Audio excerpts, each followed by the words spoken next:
everybody, Allegra here, choosing happiness one project at a time. And today I am going to actually be contradicting myself just a smidge because I'm going to be doing two projects at a time with my new video series called My Chores and a Chat. So I'll be chatting while doing a chore. And today's chore is dishes.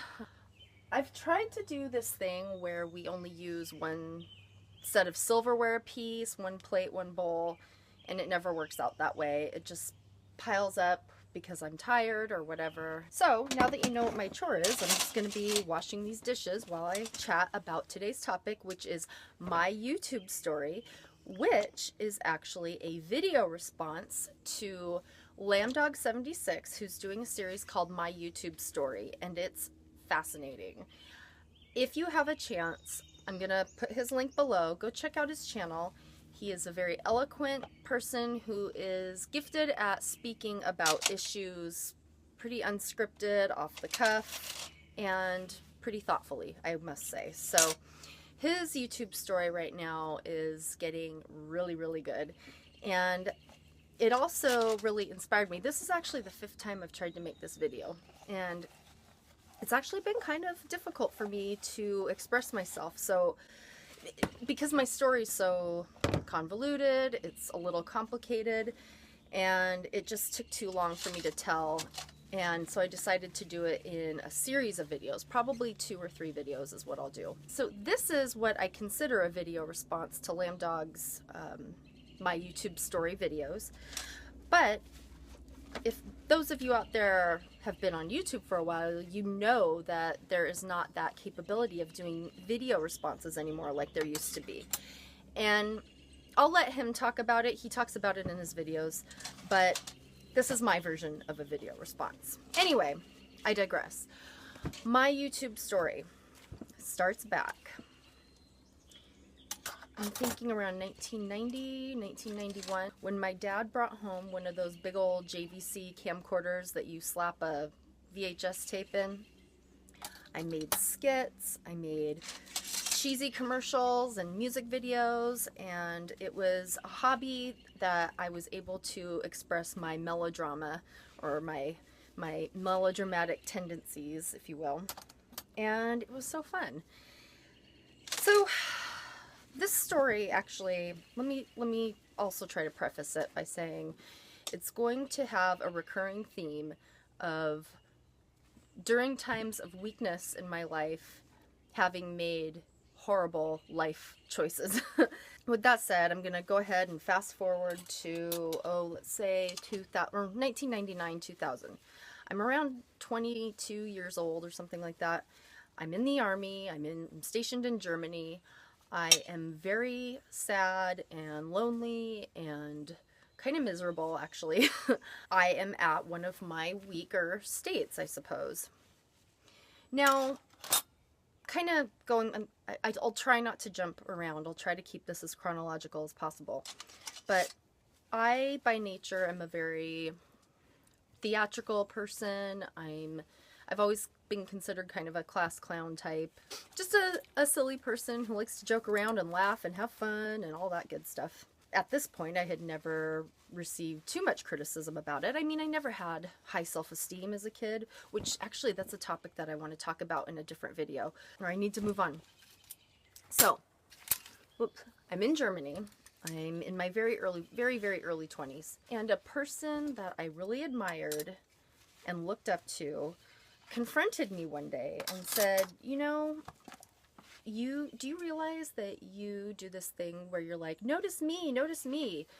Whenever people are around, or whenever you're talking, you have to, you know, joke around in ways where everybody notices you so that you're the center of attention. And this person told me this, and I was kind of jarred. No one had ever told me that, and it was meant in a critical way. I wasn't trying to steal the show or steal the room or be the center of attention or anything like that, but it made me feel really bad, and actually badly, excuse me. And it actually kind of crushed my spirit a bit.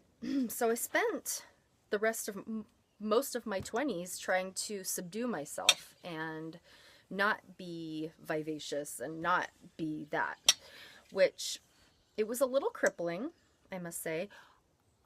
One thing I will say is it helped me focus on school, and so once I got out of the Army, I was able to do well in school and to focus on the tasks at hand, I suppose. So I think with anything, there can be positives and negatives, but it did crush my spirit to a degree. So that went on, and I will say by 2006, let's fast forward to then, I'm in art school, and I'm going through a very tough time. I was recently divorced and living in my car, living out of my car, and taking naps throughout the day. My art studio was open 24 hours a day, so I was able to get my work done and take little cat naps here and there. And it was just very, very stressful. So by this time, you know, you can only subdue your true personality for so long and try to be somebody you're not for so long, when the real you starts to come back out again. And I guess that's when the real Allegra was revealing herself again. Unbeknownst to me, I wasn't even paying attention. I was too stressed out. But I would kind of walk around. By nature, I'm a very neurotic person. I move from place to place. I guess that's why, you know, kind of part of my YouTube motto being choosing happiness one project at a time is to help me compartmentalize myself so that I can kind of focus. Because by nature, I'm doing about 50 things at once, and my mind is just racing all over the place. At any rate, I'm walking around art school doing my projects, and that's where I met Chicken George. Now, Chicken George is a very, very interesting feller, if you will. I'll put his YouTube channel below too, so you can go check him out. He's a really interesting guy. Pause for a moment. Chicken George and Julie Kufal, and she has a YouTube channel. I talk about her all the time, and she's in some of my videos. Those were the two main reasons I am so glad I went to art school. And that'll be a topic for another video, another My Chores and Chat video. Anyway, so I meet Chicken George. Interesting feller, like I said. And, you know, he was the first person to celebrate my neurosis and my craziness and weirdness and silly personality. And it made me realize that, oh, yeah, I am actually okay, you know? I'm not completely crazy. So, this was about the time, he had started a YouTube channel, and he was like, man, you know, he was talking about some of his YouTube videos and kind of the little prankstery, trolly art wars that he was getting into with his frenemy, I guess, Red Mud. So Chicken George was doing YouTube videos, and one day we're out, Chicken George was barbecuing, and we're all hanging out, and somehow we were talking about something, and I don't remember why exactly, but I was like, hey, do you remember that game that you used to play when you were younger where you'd make up your stripper name or your adult video star name, where you take your pet's name, your first pet's name, so you take your first pet's name, and whatever your first pet's name is, that's your first name, and then either your mom's maiden name or the street upon which you grew up would be the last name. So mine was Scruffy Jones, and Chicken George just thought that was the funniest thing. He's like, oh my god, that is so funny, because that totally fits you. And it kind of became, I don't know, a moniker? I don't know. It just kind of stuck. And eventually, after talking about YouTube and things like that, which at first when YouTube came out, I didn't feel like anybody would be interested in what I do, and I didn't think that I should I wasn't quite comfortable on the internet, and so it didn't come to me immediately to do something like that. But after a while, I thought it would be a good idea. But before that happened, okay, so here's another weakness point that's important to the story. Around 2006, that's when I graduated college, and I unfortunately developed an unhealthy relationship because I was at a weak point in my life, and made a very silly move to be in a relationship with a complete loser, just a dumb loser. And I know he's not here to defend himself, so it's not really fair. Nevertheless, you know, I wasn't perfect either. Like I said, I was at a weak state, not very healthy state, and shouldn't have been in that relationship. So, you know, my dreams were a bit on hold for a while I frantically was trying to make money just to make rent, where most of my paycheck would go to rent, and the said loser, anyway, long story short, it was a very abusive, awful, horrible relationship that I finally escaped from in 2009, which is when I finally started making YouTube videos. Okay, great. Making YouTube videos on my first YouTube channel, which is still up, and I'll put the link below, and it is called Scruffy Jones. And that, if you're interested, go ahead and subscribe. It's not for everybody. Don't feel bad if you don't want to subscribe to it. I consider Scruffy the hyperbolic side of me. I like to do kind of crazy skits. I like to express my crazy side, my neurotic side. So I created my Scruffy Jones YouTube channel. So what had happened, it was 2009, October of 2009. I can remember the day. It was October 2nd. I escaped this abusive relationship. It was terrible. And it was an explosive escape. And I was frantic for about a week, just trying to deal with the stress and find a place to live and do what I needed to do to survive. So I got out of there. I went and spent about a week in Big Bend, West Texas, in the middle of nowhere. I mean, one of the most isolated places on earth that I had ever been to. Stayed with some artist friends, including Chicken George. Stayed out there for about a week and just recharged, cleansed my mind, and got ready to start my new life over. I got back to San Antonio, that's where I was living, and I got a new apartment, really cool, new, weird little apartment in the middle of an industrial park. And I started making art, I started painting, I started drawing more. I was just so motivated, and then I started really making more kind of regular YouTube videos. So that was the very beginning, like January of 2010. And I was having a great time doing it, and I was in a really good place in my life. I was living alone in my apartment, and I don't know, it was a very happy time. It was a happy time, but it was still a frantic time because I was still chasing money to pay rent and pay my car payments and pay my insurance. You know, all my bills were just being eaten up by my paychecks. And I was in a weakened state, got this roommate that turned out to kind of be the roommate from hell.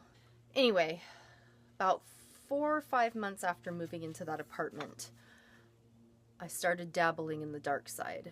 Now, I'm living in this apartment, and I'm making YouTube videos, and, you know, I get a subscriber here, I get a subscriber there, and it's like, oh, cool, there's actually people who want to watch my weird videos. And I didn't have a plan. I was just kind of like, well, I can go Andy Kaufman style and do things where maybe people think I'm serious or not, or I can do some performance art videos, but ultimately kind of pointing people in the direction of my art and then also having some fun.